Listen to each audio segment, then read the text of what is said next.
Good morning students, Mehta digital classes में आपका हार्दिक अभिनंदन स्वागत है। 9th क्लास में आज हमारा जो टॉपिक है वो है रेखाएं एवं कोण। आज हमारा टॉपिक क्या है? रेखाएं एवं कोण। रेखाएं इन लाइन एंड एंगल। सबसे पहले हम बात करें नाम पर, जैसे रेखाएं शब्द पढ़ते ही हमारे माइंड में एक सरल रेखा की बात उत्पन्न होती है। हमारा दिमाग कहाँ जा रहा है? कि सरल रेखा की तरफ जा रहा है। रेखाओं से मतलब क्या हुआ? एक सरल रेखा हुई।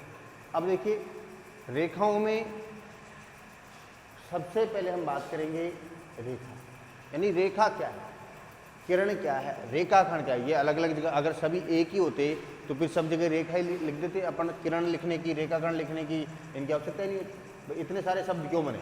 इसका मतलब इनमें कुछ ना कुछ अंतर है। अब वो क्या अंतर है, इसके बारे में आज हम अध्ययन करें। तो सबसे पहले हम बात करें रेखा, लाइन। क्या है लाइन? लाइन का मतलब एक सीधी रेखा, सरल रेखा। मतलब जो दोनों तरफ अनंत, यानी ऐसी रेखा जिसका कोई एंड नहीं हो, जिसका कोई एंड ही नहीं है, दोनों तरफ इधर भी अनंत तक जा रही है और इधर भी अनंत तक ही जा रही है, वह रेखा कहलाती है। उसका कोई अंत ही नहीं, रेखा अनंत तक विस्तारित है। दूसरा हम बात करें किरण।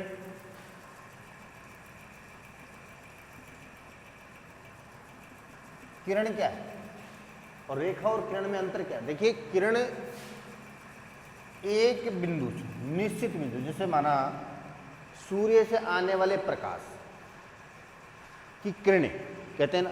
कभी ऐसा पढ़ा आपने, कभी सुना आपने कि सूर्य से आने वाली प्रकाश की रेखाएं? पढ़ा क्या आपने? नहीं पढ़ा। हमेशा आप यही पढ़ते हैं कि सूर्य से आने वाली जो है वो प्रकाश की किरणें। देखिए ऐसे ये रेखाएं नहीं कहलाएंगी, क्या कहलाएंगी? ये किरणें कहलाएंगी। क्यों कहलाएंगी किरणें? ये क्योंकि इनका जो उद्गम बिंदु है, जहाँ से ये निकल रही हैं, वो स्थिर बिंदु और एक ही बिंदु निश्चित, उस बिंदु से एक निश्चित दिशा में ये गमन कर रही है। कर रही है नहीं कर रही है? तो ये यानी इनका एक अंत बिंदु होता है, एक बिंदु, जिसको हम अंत बिंदु भी कह सकते हैं। अंत बिंदु मतलब इस बिंदु से बैक साइड में नहीं जाएगी, इससे किसी भी एक दिशा में आगे तक बढ़ रही है, ये बिंदु और ये बिंदु। ये अनंत तक, इस दिशा में तो कहाँ तक जाएगी? अनंत तक। इसका कोई लिमिटेड नहीं है, लेकिन एक बिंदु इसका निश्चित है। किरण का एक बिंदु जो है वो निश्चित होता है। इस बिंदु से किसी निश्चित दिशा में ये अनंत तक गमन करती है, वो कहलाती है किरण कहलाती है। जैसे प्रकाश की किरण, इसको क्या बोलते हैं? किरण बोलते हैं। इसका एक बिंदु तो फिक्स होता है, एक बिंदु इसका निश्चित होता है, ठीक है ना। और एक निश्चित दिशा में अनंत गमन करने वाली रेखा जो है वो किरण कहलाती है। दूसरा, इसके बाद देखिए रेखाखंड।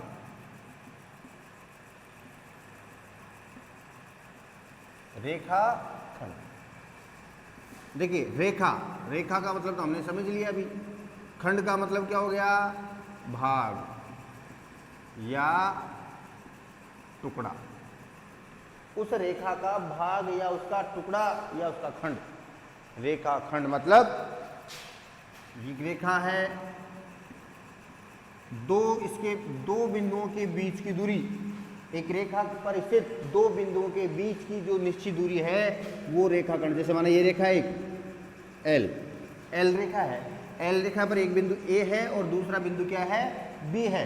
तो ए और बी के जो मध्य की जो दूरी है, ये जो दूरी, वो रेखाखंड कहलाती है। क्या कहलाती है?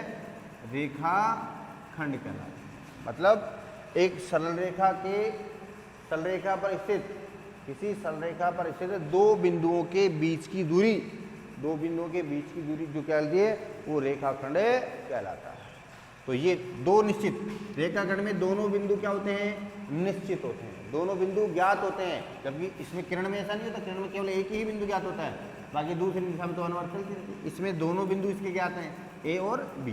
तो ये वाला जो टुकड़ा है, ये वाला भाग क्या कहलाएगा? रेखाखंड कहलाएगा। क्या कहलाएगा? ये रेखाखंड कहलाएगा।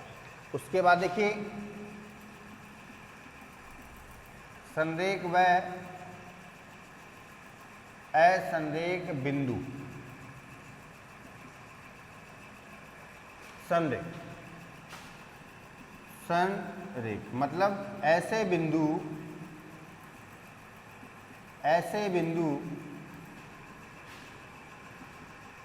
जो एक ही सरल रेखा पर स्थित हों, संरेख बिंदु कहलाते हैं। मतलब ये कोई रेखा है,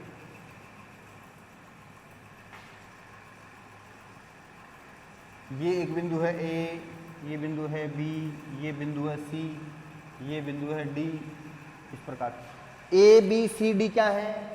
इस रेखा एल या एम, रेखा एम पर स्थित बिंदु है क्या भाई? ए कहाँ स्थित है? रेखा एम पर। ये बी बी सी रेखा पर स्थित है, सी बी सी रेखा पर स्थित है, डी बी सी रेखा पर। कोई इस रेखा से बाहर थोड़ी ना स्थित है, इन चारों में सारे एक ही रेखा पर स्थित बिंदु है ना।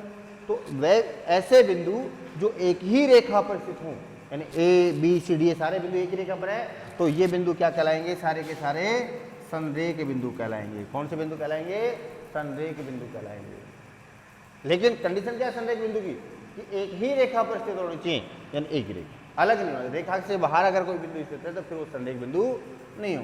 और असंरेख की बात करें तो असंरेख बिंदु जैसे रेखा है, ये ए बिंदु है, ये बी बिंदु है, ये सी बिंदु है। ए बिंदु तो क्या एक ही रेखा पर स्थित है, लेकिन बी इस रेखा पर स्थित नहीं है, सी भी इस रेखा पर स्थित नहीं है, तो बिंदु क्या हो जाएंगे? असंरेखीय बिंदु हो जाएंगे। मतलब ऐसे बिंदु जो एक सरल रेखा पर स्थित है नहीं हो, असंरेख बिंदु कहलाते हैं। अब हम बात करें प्रतिच्छेदी व अप्रतिच्छेदी रेखा।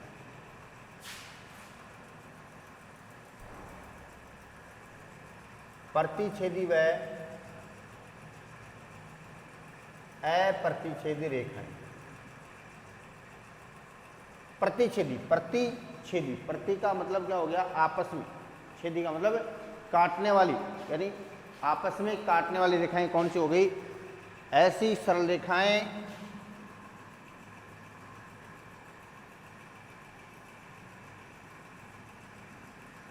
जो किसी एक उभयनिष्ठ बिंदु पर, ऐसी सरल रेखाएं जो किसी एक उभयनिष्ठ बिंदु पर काटें, वे रेखाएं आपस में प्रतिच्छेदी रेखाएं कहलाती हैं।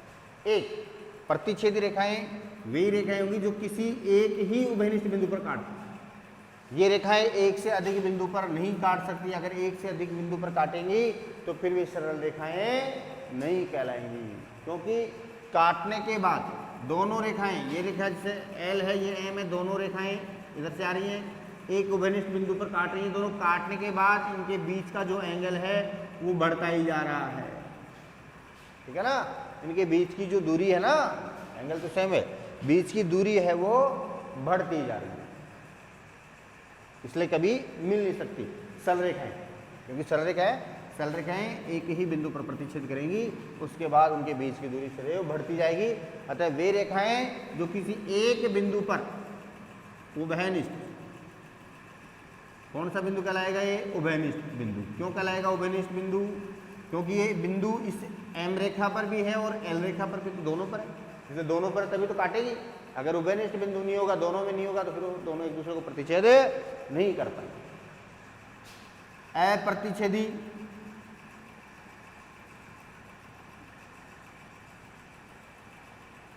अप्रतिच्छेदी रेखाओं का मतलब क्या हुआ? इनको समानांतर रेखाएं भी कहते हैं या समांतर रेखाएं। अप्रतिच्छेदी रेखाएं या समांतर रेखाएं किसे कहेंगे? वे रेखाएं जो परस्पर एक दूसरे को नहीं काटती,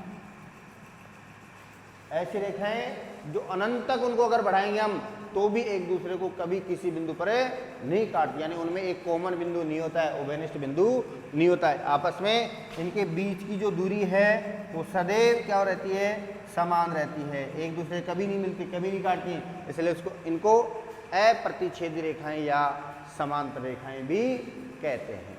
जिसे रेल की पटरियों के बीच की जो दूरी है वो समानांतर रेखाओं के सबसे बेस्ट उदाहरण रेल की पटरियां, उनके बीच की दूरी कभी भी कम नहीं होती या ज़्यादा नहीं होती, फिक्स होती।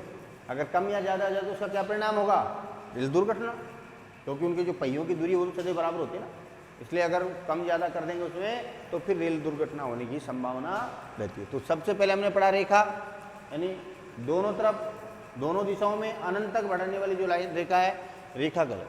किरण, इसमें एक बिंदु निश्चित, रेखा में कोई बिंदु निश्चित नहीं होता है, इसमें एक बिंदु निश्चित है, किरण में एक निश्चित बिंदु, अंत बिंदु बोलते हैं इसको। निश्चित बिंदु से किसी एक दिशा में अनंत तक जो जाने वाली गमन करने वाली रेखा वो किरण कहलाती है। और रेखाखंड मतलब रेखा का टुकड़ा, रेखा का भाग जिसमें दोनों बिंदु ज्ञात होते हैं, जिसमें क्या होता है दोनों, यानी रेखा पर स्थित दो बिंदुओं की जो दूरी है या दो बिंदु के मध्य का जो स्थान है वो रेखाखंड कहलाता है। इसमें दोनों बिंदु क्या हो गए, ज्ञात बिंदु हो गए, दोनों बिंदु अंत बिंदु कहलाएंगे इसके।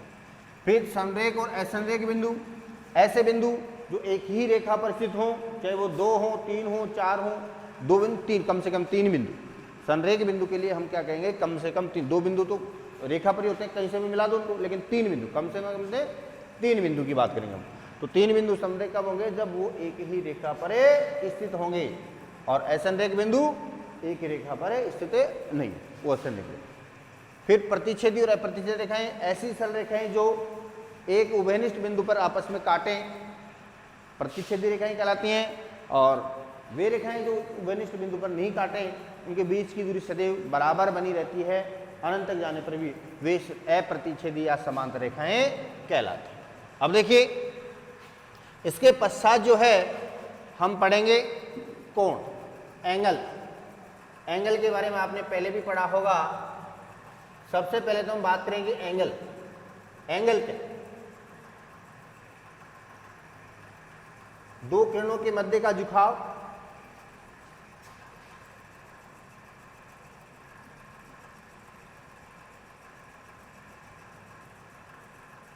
एंगल देखिए, यानी किसी एक अंत बिंदु से, इसको अंत बिंदु कहेंगे, किसी एक अंत बिंदु से दो किरणें गमन करें तो एक कोण बनाती हैं। तो इन दोनों किरणों के जो बीच का झुकाव है वो क्या कहलाता है, कोण कहलाता है। इस दोनों रेखाओं के मध्य की जो ये माप है, झुकाव आपस में एक दूसरे के, तो वो कोण कहलाता है, यानी दो किरण। इसमें ये जो अंत बिंदु है ये इसका शीर्ष कहलाता है। क्या कहलाता है, इसका शीर्ष। दोनों का आप उभयनिष्ठ बिंदु भी कह सकते हैं इसको, आप उभयनिष्ठ बिंदु भी कह सकते हैं इसका, दोनों किरणों का। ये इसका कोण का क्या हो गया, शीर्ष। और जो दोनों किरणें हैं कोण की, ए बी और बी सी, ये कोण की क्या कहलाती हैं, भुजाएं कहलाती हैं। जो दोनों किरणें हैं वो कोण की क्या कहलाती है, भुजाएं कहलाती हैं। तो ये तो हो गई इसकी भुजा, और ये हो गया इसका क्या, शीर्ष। तो कोण में कितनी भुजाएं हो गई, 2 भुजाएं, और शीर्ष कितने हो गए, 1 शीर्ष हो गया। ये कोण कहलाता है। अब कोण के प्रकार की हम बात करें तो पिछली कक्षाओं में आपने न्यून कोण, समकोण, अधिक कोण, ऋजु कोण या सरल कोण, वृत्त कोण और परिवर्त कोण, इनके बारे में आपने पढ़ा होगा। एक बार चर्चा हम पुनः कर लेंगे इसकी। न्यून, न्यून का मतलब कम। अब किससे तुलना करेंगे न्यून की, 90 डिग्री कोण। किससे करेंगे, 90 डिग्री, मतलब ऐसा कोण जो 90 या जिसका मान 90 डिग्री से कम हो तथा 90 डिग्री से कम न्यून कोण कहलाता है। जैसे ये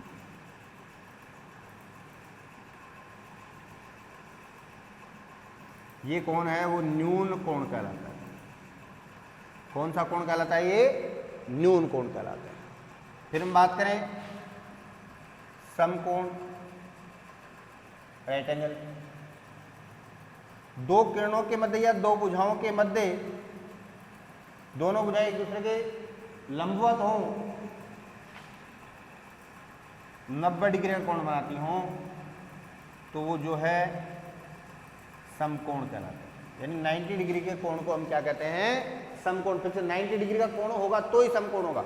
न्यून कोण में तो क्या 90 से छोटा हो सकता है, वो कितना 80, 75, 65 कितने का भी हो सकता है, लेकिन 90 समकोण में क्या होता है? फिक्स होता है, एक ही मान होता है। 90 डिग्री अगर है तो समकोण है, अन्यथा नहीं है। उसके बाद देखिए अधिक कोण। अधिक कोण क्या है? अधिक, यहां न्यून और वो अधिक, किससे तुलना करेंगे? इससे समकोण से तुलना करेंगे। यानी समकोण से कम वो न्यून कोण और समकोण से अधिक वो अधिक कोण। यानी 90 डिग्री से अधिक व 180 डिग्री, दो समकोण से कम के कोण को अधिक कोण कहते हैं। मतलब ग्रेटर देन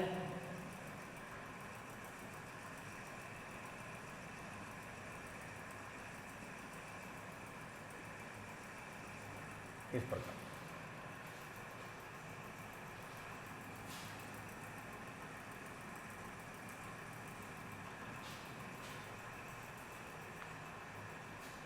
नाइन्टी डिग्री से अधिक और 180 से कम।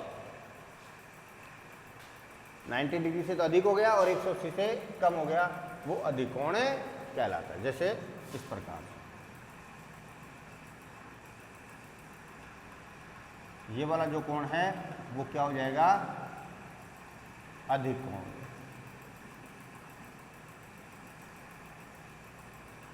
इसके बाद देखिए सरल कोण।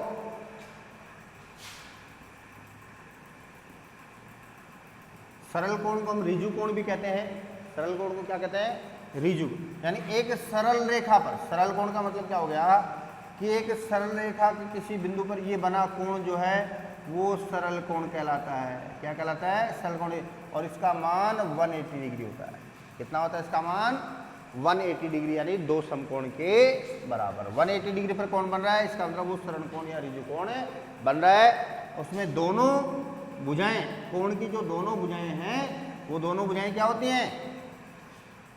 एक दूसरे के विपरीत दिशा में होती हैं। दोनों एक दूसरे के विपरीत, यानी ये रेखा जो है किरण जो इधर जा रही है और ये किरण इधर जा रही है, दोनों एक दूसरे के जस्ट विपरीत दिशा में होंगी तो ही सरल कोण बनता है और इसका मान जो है वो 180 डिग्री होता है।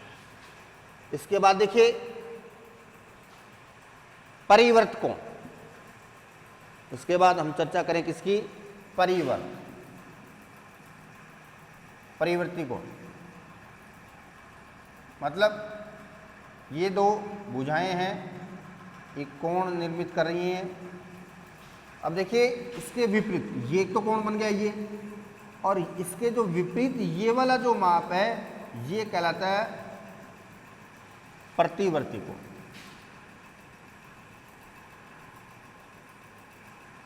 प्रतिवर्ती कौन सा कोण कहलाता है? ये प्रतिवर्ती। मतलब उसके दूसरी साइड, एक तो ये हो गया, इसको प्रतिवर्ती कहेंगे, इसके विपरीत कौन सा मान हो गया? ये कोण जो है वो कितना क्या होगा? प्रतिवर्ती। और इस कोण का मान क्या करेंगे? क्योंकि टोटल जो कोण है इसका वो 360 डिग्री होता है। एक बिंदु के चारों ओर बने कोण का योग 360 डिग्री। इस वाले कोण का मान इसमें से माइनस कर दो तो ये प्रतिवर्ती कोण है। इस प्रकार से जो बना कोण ये माप है वो प्रतिवर्ती कोण कहलाता है। अब इसके बाद हम चर्चा करें आसन कोण। आसन कोण किसे कहते हैं? पढ़ा होगा पहले आपने। आसन,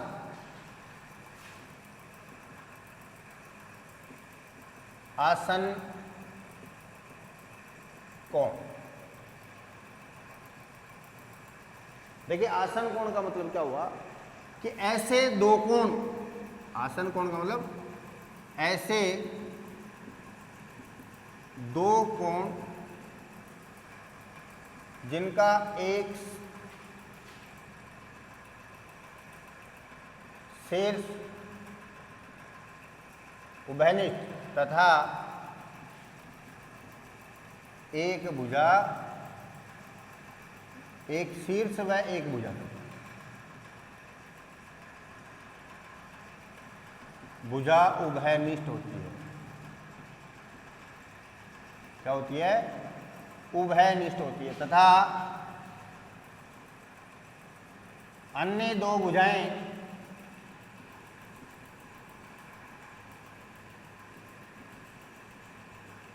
उभयनिष्ठ भुजा के विपरीत और स्थित होती है। दोनों एक दूसरे के, जैसे ये उभयनिष्ठ शीर्ष आ गया, एक कोण तो ये बन रहा है और दूसरा कोण है ये। अब देखिए ये दोनों का एक कोण तो BAC बन रहा है और एक कोण BAD, दो कोण बन रहे हैं कि नहीं बन रहे हैं? बन रहे दोनों कोण। अब दोनों में देखिए BAC और BAD, ये बिंदु दोनों का सेम है क्या? ये बिंदु दोनों का समान है, उभयनिष्ठ शीर्ष आ गया ना भाई। BAC का शीर्ष भी क्या है? A, और BAD का शीर्ष भी क्या है? A है। तो ये दोनों कोणों का शीर्ष हो गया, हुआ कि नहीं हुआ दोनों कोणों का शीर्ष? अच्छा, उभयनिष्ठ शीर्ष आ गया। दूसरा एक भुजा उभयनिष्ठ होती है, परिभाषा क्या कोण? एक भुजा उभयनिष्ठ भुजा। उभयनिष्ठ कौन सी आएगी? AB। ये भुजा जो है इस कोण के लिए भी है, इस कोण की भुजा भी है और यही भुजा इस कोण की है, तो दोनों की एक ही भुजा है, इसलिए दोनों की उभयनिष्ठ भुजा कहलाएगी। तो एक तो शीर्ष उभयनिष्ठ हो गया परिभाषा के अकॉर्डिंग देखिए, और एक भुजा ही उभयनिष्ठ। फिर अन्य दो भुजाएं, इस कोण की ये भुजा और इस कोण की ये भुजा, इस उभयनिष्ठ भुजा के विपरीत है क्या? दोनों एक ही तरफ थोड़ी ना, दोनों भाई दोनों भुजाएं एक ही तरफ होंगी तो नहीं होगा, ये इसके अलग है और ये इसके दूसरी दिशा में। तो इस प्रकार से ऐसे दो कोण जिसमें कोण एक उभयनिष्ठ हो और उभय भुजा क्या हो? शीर्ष उभयनिष्ठ और एक भुजा उभयनिष्ठ उनकी, और शेष दोनों भुजाएं जो हैं इस उभयनिष्ठ भुजा के विपरीत और एक इधर और एक इधर होती है। ऐसे कोण क्या है? आसन्न कोण कहलाते हैं।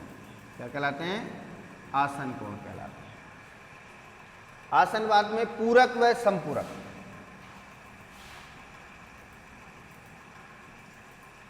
पूरक कोण ऐसे दो कोण जिनका योग जो है 90 डिग्री यानी एक समकोण के बराबर हो। ऐसे दो कोण जिनका योग 90 डिग्री हो यानी दो समकोण के बराबर हो, आपस में पूरक कोण कहलाते हैं। जैसे ये समकोण आ गया, एक कोण ये, इसका और इसका योग टोटल कितना होगा? 90 डिग्री, तो आपस में क्या कहलाएंगे? पूरक कोण कहलाएंगे।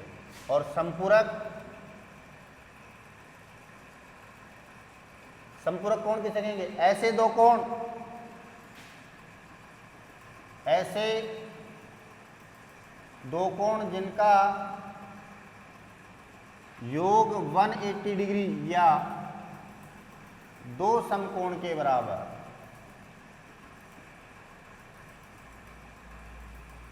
है, संपूरक कोण कहलाते हैं। यानी ऐसे दो कोण जिनका योग क्या हो? 180 डिग्री के बराबर या दो समकोण के बराबर।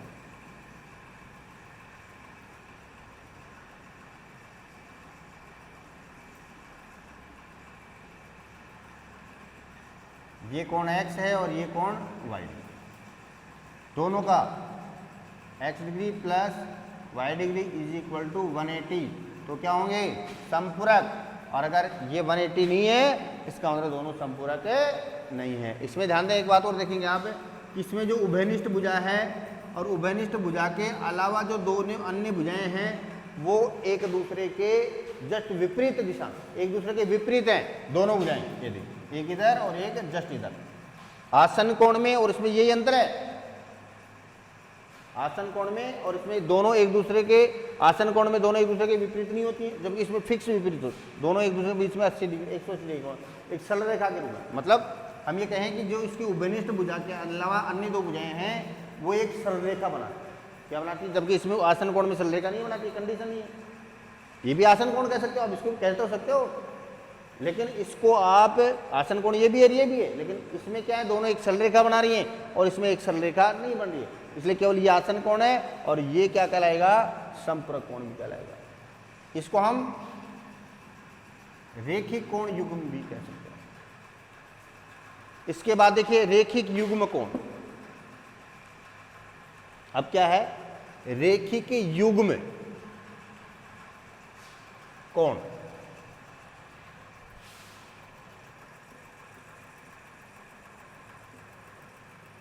रेखिक युग्म कोण, रेखिक युग्म का मतलब एक सरल रेखा,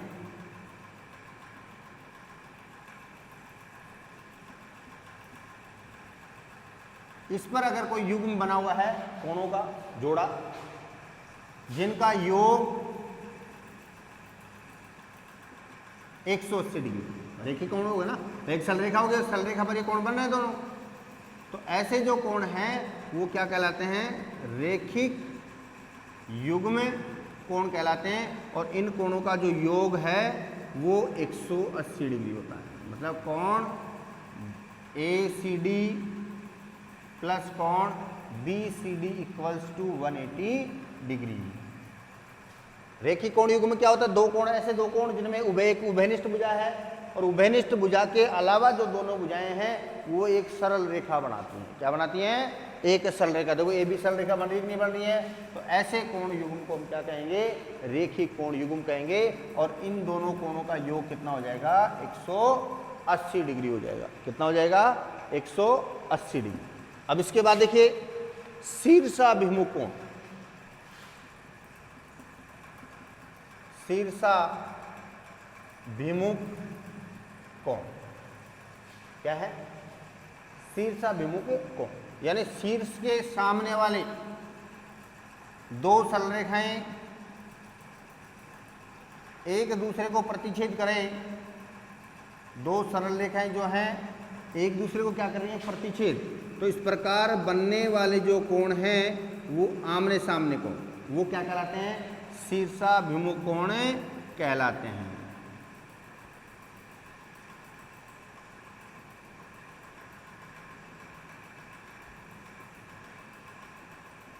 ये एक रेखा AB है, दो बिंदु हैं, ये CD है, दोनों कहाँ काट रही हैं, एलो रेखाएं O पर काट रही हैं। तो इस प्रकार AOC ये वाला जो कोण है इसका शीर्ष, अब इसके सामने वाला कोण कौन सा है, इस शीर्ष के सामने वाला कोण, ये वाला कोण BOD। तो इसके जो सामने है वो ये कोण है, तो ये दोनों आपस में क्या कहलाएंगे, शीर्षाभिमुख कोण कहलाएंगे। और इधर इसके सामने कौन सा कोण है, COB के सामने AOD ये वाला कोण है, इसके सामने ये वाला कोण है, तो ये दोनों आपस में शीर्षाभिमुख कोण कहलाएंगे। और शीर्षाभिमुख कोण जो है आपस में बराबर होते हैं। शीर्षाभिमुख कोणों का जो मान है वो इक्वल होता है। कैसे होता है इक्वल, बताओ। देखो सिंपल सी बात है, जैसे हम बात करें कि ये कह रहा है कि सिद्ध कीजिए कि दोनों का मान बराबर है, शीर्षाभिमुख कोण बराबर होते हैं। तो सिंपल सी बात है, AB एक सरल रेखा है, क्या है, सरल रेखा। तो AOC और BOC दोनों कोण क्या हैं, रेखिक युग्म कोण के रूप में है, क्या। और हमने पढ़ा भी कि रेखिक युग्म कोण का मान कितना होता है, 180 डिग्री। तो देखिए कोण AOC प्लस कोण BOC इक्वल्स टू 180 डिग्री, रेखिक युग्म कोण, इक्वेशन 1। और दूसरा कोण BOC और DOC, कोण BOC प्लस कोण DOC भी 180 डिग्री, वही क्या होगा, रेखिक युग्म कोण हो गया। ये इक्वेशन नंबर 2, समीकरण 1 व 2 से। दोनों में देखिए यहाँ 180 डिग्री ये भी और ये भी 180 डिग्री इक्वल है, दोनों का RHS बराबर है, तो LHS बराबर होगा कि नहीं होगा। तो ये वाला पक्ष और ये वाला पक्ष क्या हो जाएगा, बराबर। इसलिए कोण AOC प्लस कोण BOC इक्वल्स टू कोण BOC प्लस कोण DOC। देखिए BOC से BOC कैंसिल, इसलिए क्या हो गया, कोण AOC इक्वल टू कोण DOC, यानी ये कोण और इसी प्रकार इस कोण को इसको हम सिद्ध कर सकते हैं। आज का आपका कार्य क्या है, ये रेखाएं हैं, रेखा किरण, रेखाखंड, संरेख असंरेख बिंदु, प्रतिच्छेदी और अप्रतिच्छेदी रेखाएं, सबका जो है वो उदाहरण दे करके यानी एग्जाम्पल डायग्राम सहित चित्र बना करके और फिर उसके परिभाषाएं वगैरह लिखेंगे आप। दूसरा कोण परिभाषा और प्रकार डायग्राम सहित, आसन कोण वही डायग्राम सहित परिभाषित करेंगे, इसको पूरक संपूरक को भी डायग्राम सहित परिभाषित करेंगे, रेखिक युग्म कोण को और शीर्षाभिमुख कोण को भी आपको परिभाषित करना है डायग्राम सहित। आज का अपना यही वर्क है, नेक्स्ट टॉपिक में अपने इस चैप्टर को हल करेंगे। धन्यवाद।